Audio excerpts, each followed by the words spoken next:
नमस्कार, मैं हूं पवन त्यागी।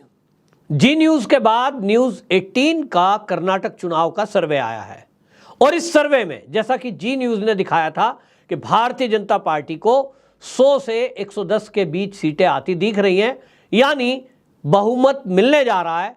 भारतीय जनता पार्टी अपनी सरकार बनाने में सक्षम है। हालांकि अभी कुछ दिन बचे हैं और जितने दिन बचे हैं इसमें जो अभी माहौल बन रहा है वो दिखाई दे रहा है कि वो वोट भारतीय जनता पार्टी की तरफ शिफ्ट होता दिख रहा है। वहीं कांग्रेस को अब डिफरेंस बढ़ता जा रहा है और आपको बता दूं न्यूज 18 ने भी भारतीय जनता पार्टी को 103 से 115 सीटें दिखाई हैं। और मैं अपना सर्वे जो मेरा है, जो मेरे मित्र मंडली वहां है, जिसमें कई बड़े चैनल के पत्रकार भी हैं जो जमीन पर हैं, उनसे मेरी जो बात होती है उसके आधार पर मैं बोल चुका हूं, ये भारतीय जनता पार्टी की सीटें 110 से लेकर 120 के बीच आने वाली है। तो ये निश्चित जानिए कि भारतीय जनता पार्टी पूर्ण बहुमत में कर्नाटक में सरकार बनाने जा रही है। कांग्रेस बढ़ रही थी, कांग्रेस भाजपा को फाइट दे रही थी, नो डाउट हर व्यक्ति कह रहा था कि इस बार कांटे की टक्कर रहेगी।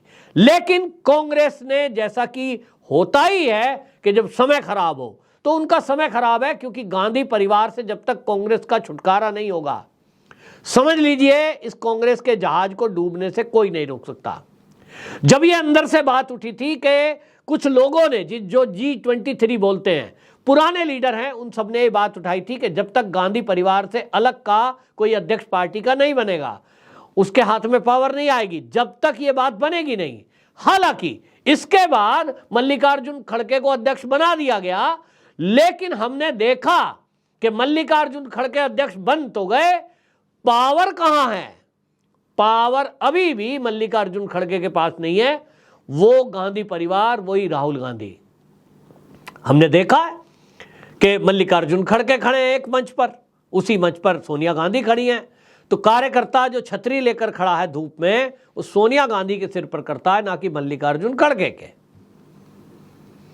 और ये जो सीन है ये रियलिटी है, केवल दिखाने के लिए किया गया।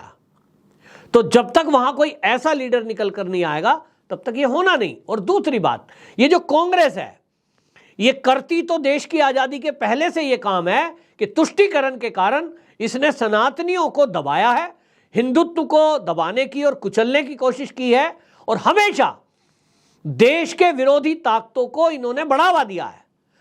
पहले पता नहीं लगता था, लेकिन आज सोशल मीडिया के कारण से जनता जान जाती है, जनता को इनकी हकीकत पता लग जाती है और उसकी चर्चा पूरे देश में होती है। और यही कर्नाटक में हुआ है। कर्नाटक में कांटे की टक्कर देने वाली कांग्रेस, आज उसकी स्थिति ये हो गई कि उसकी सीटें जो अभी दिखा रहा है न्यूज 18 का सर्वे, 79 से 91 ये सीटें दिखा रहा है। ये कैसे हो गई 110 से 90 पे आ गया? 20 सीटें जो घटती दिखाई दे रहे हैं, इसके दो कारण। एक तो लिंगायत को इन्होंने जो गाली दी, वो लिंगायत अपने आप में एक बड़ा वर्ग है।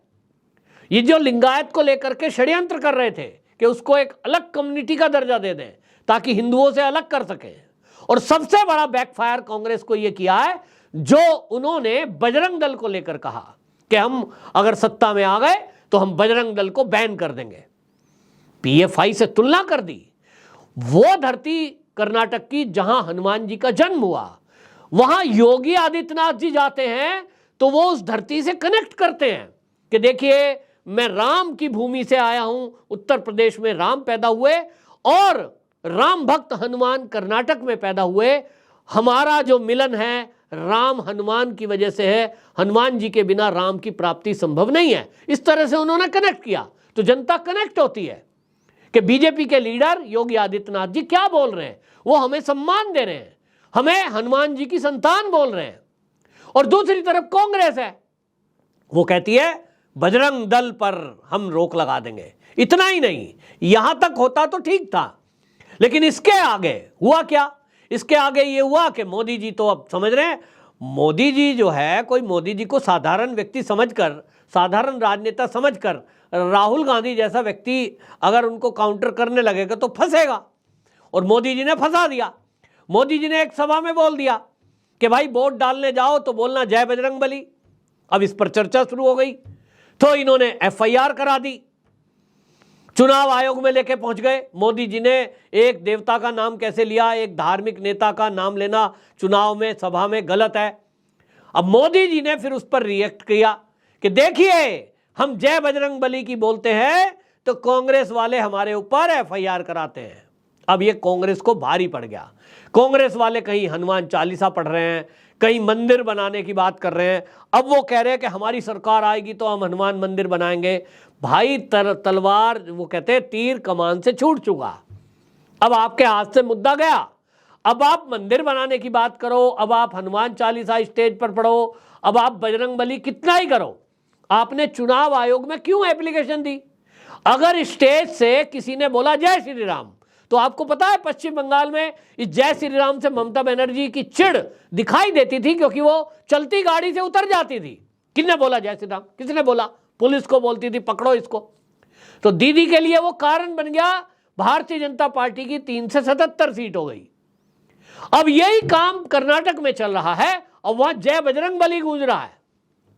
जय श्री राम के बजाय अब वहां नारा चुनाव का जय बजरंग बली हो गया है, क्योंकि इन्होंने बजरंग बली बोलने मात्र पर एफआईआर करा दी है।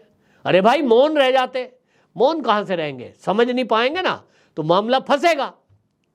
तो कांग्रेस के हाथ से मुद्दा निकल चुका और अब जनता समझ चुकी कि ये वही कांग्रेस है जो पीएफआई को बढ़ावा देने का काम करती है, हिंदू संगठनों पर बैन लगाने की बात करती है। और ये वही अब देख रहे हैं ना इनका सपोर्ट क्या है।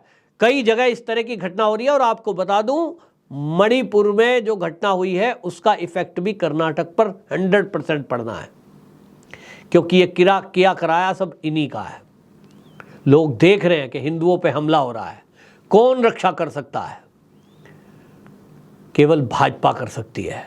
और इसीलिए माहौल परिवर्तन हुआ है।